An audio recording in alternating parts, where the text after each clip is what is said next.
Thank you very much for being here. There is more than one way to conduct diplomacy. The very public push for peace from US President Donald Trump as he hosted his Ukrainian counterpart at the White House. But we can work a deal where we're working on a peace deal while they're fighting. They have to fight. I wish they could stop. I'd like them to stop. And then there's the First Lady, who this week has lent on soft power by writing a letter directly addressed to the Russian President Vladimir Putin. Many thanks to your wife, First Lady of the United States. She sent a letter to Putin about our children, abducted children, and my wife, First Lady of Ukraine. She gave the letter. It's not to you, to your wife. At their meeting in Alaska, President Trump personally handed President Putin a letter from the US First Lady, Melania Trump. In a rare intervention, she urged President Putin to protect the innocence of children, saying it's time for this to end. But it wasn't so bold. The handwritten letter was opaque. It doesn't mention Ukrainian or Russian children directly. In protecting the innocence of these children, you will do more than serve Russia alone. You serve humanity itself. Such a bold idea transcends all human division. And you, Mr. Putin, are fit to implement this vision with a stroke of the pen today. But many say it was a subtle way for the Slovenian-born First Lady to put the focus on Russia's abduction of Ukrainian children. Hours after Russia invaded Ukraine in 2022, Ukrainian children were taken from schools, orphanages or frontline cities after their parents were either killed or coerced. We have no children left in any orphanage in Kherson. They were all taken away by the occupiers. We do not know the fate of these children, nor the fate of the children who were taken out of the educational institutions of our city.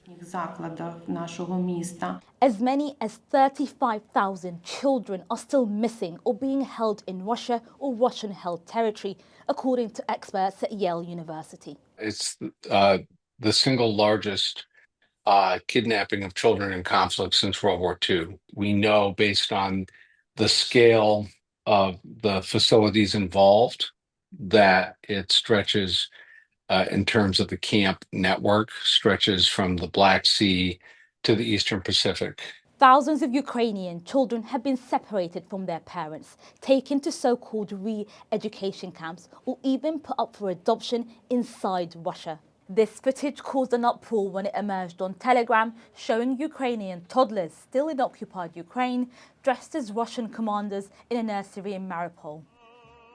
So for the youngest kids, from infants to toddlers, there are camps such as Camp Teddy Bear, that's the name of the camp, where they are singing Russian folk songs, doing Russian dances. They can't speak Ukrainian without being punished. Back in 2023, the International Criminal Court charged President Putin with war crimes, accusing him of abducting Ukrainian children and relocating them to Russia. Russia claims some of the children don't have parents or guardians to look after them. So far, around 1,500 children have been returned to Ukraine. At the White House, surrounded by European leaders, President Trump says he wants a face-to-face meeting between President Zelenskyy and Putin to end the war.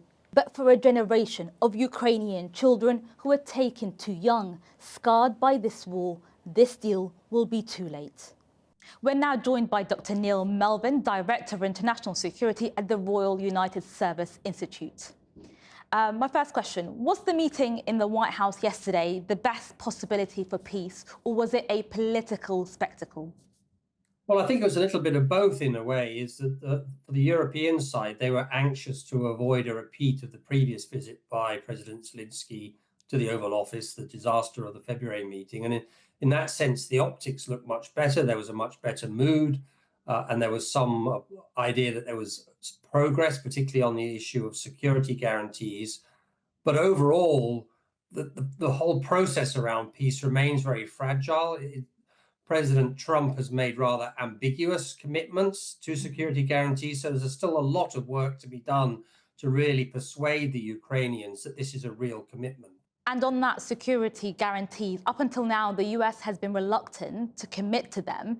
But now Donald Trump says the US could be involved along with a coalition of European countries.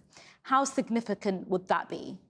Well, if it's a real commitment, a real security guarantee, then of course that would potentially be a game changer, although we saw the Russian side come out very quickly to issue a statement saying that actually any kind of NATO presence or presence from NATO countries in Ukraine is totally unacceptable to the Russian Federation and would risk escalation. So it may be possible that the Europeans, Ukraine and the United States can agree, but still they have to get Vladimir Putin on board. But if Trump is ready to actually make a big commitment, that would shift the dial. But we still don't know that's the case. As you mentioned, in February, ahead of the last Zelenskyy meeting, he was categorical that the United States would not provide security guarantees. Now he seems to have done a 180-degree turn, but he still uses quite unclear language. He's not really specifying what he means by security guarantees. He's now even talked on social media about coordinating with the Europeans who would be in the forefront, but the Europeans they're only offering very soft guarantees, more like reassurance, training missions, bit of air policing. This isn't a hard security commitment that Ukraine would really need, I think, to engage in a peace deal with Putin. Which is why, we saw European leaders rush to support President Zelenskyy. Do they and Trump have the same vision for how this will end? Well, there's not really a clear vision. I mean, I think President Trump is driven by his idea that he is a peacemaker and that this is just the latest, although perhaps one of the biggest prizes for him in terms of building an agenda around winning the Nobel Peace Prize.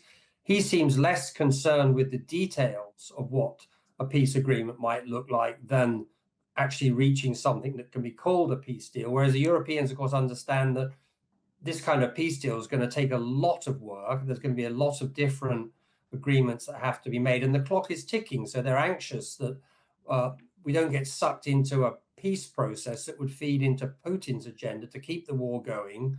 Putin remains convinced he can win the war on the battlefield, and he sees these discussions really as a way of stalling pressure on him to bring the war to an end.